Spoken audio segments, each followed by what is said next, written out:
Boleh, boleh. Si cycle gua kan baru masuk di 2024-an ya pas Bitcoin 1M. Ya. Nah, terus kan sekarang itu udah di akhir cycle. Terus ada beberapa kayak influencer tuh bilang kalau misalnya cycle ini berbeda. Oke. Nah, itu gimana? Apakah benar cycle ini berbeda dengan red cut dan segala macamnya? Tapi aku punya teman dulu tuh dia juga gitu. Katanya kemarin-kemarin tuh bilang cycle-nya berbeda tapi ternyata jeblok juga. Oke. Gitu sih. Aku mau nanya sih. Jadi pertanyaannya apa? Cycle-nya apakah berbeda atau enggak? Cycle-nya apakah berbeda atau apakah sama seperti cycle lalu? Oke. Ini gue mungkin dari gue dulu, ntar mungkin Bro Kakak ada pendapatnya dan ada opininya juga. Cuman kalau cycle berbeda itu dari zaman kita bikin yang di acara di mana Senayan ya. Ya. Itu kita udah bahas itu. Cycle-nya sedikit berbeda. Kenapa? Karena ada institusi yang masuk. Jadi artinya apa? Mereka itu kan ngedrive up price kan. Kemana ada yang lihat nggak yang gue tulis di Discord?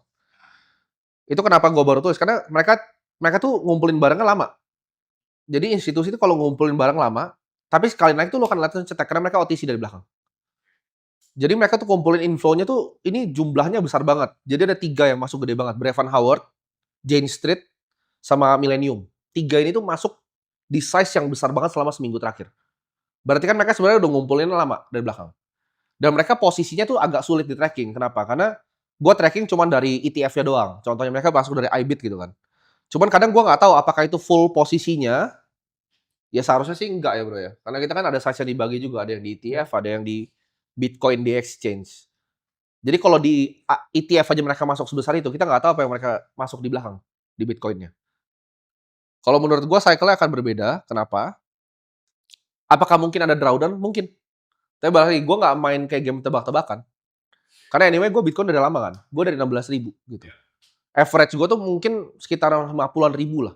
Karena gue beli terus kan, sampai di atas. Cuman in case dia turun pun sampai ke 70.000, posisi gue tuh selalu masih aman. Nah kalian yang nggak punya average sedalam itu selalu punya cash. Ya. Gue tuh selalu pakai style Berkshire. Jadi cash gue tuh selalu ada posisi yang sebenarnya signifikan. Nah, cash ini dipakai kapan di deploy? Either ada kesempatan lain. Contohnya, cycle kemarin Solana kan sempat turun tuh. Ya FTX meledak, Solana sampai berapa? 16 kan. Itu kalau orang bisa catch di situ ya, gue sih kurang hoki yang nggak dapet. Tapi kalau misal kalian lihat next-nya, ini bakal nanti ada yang runtuh. Tapi menurut gue sih nggak terlalu jauh ya.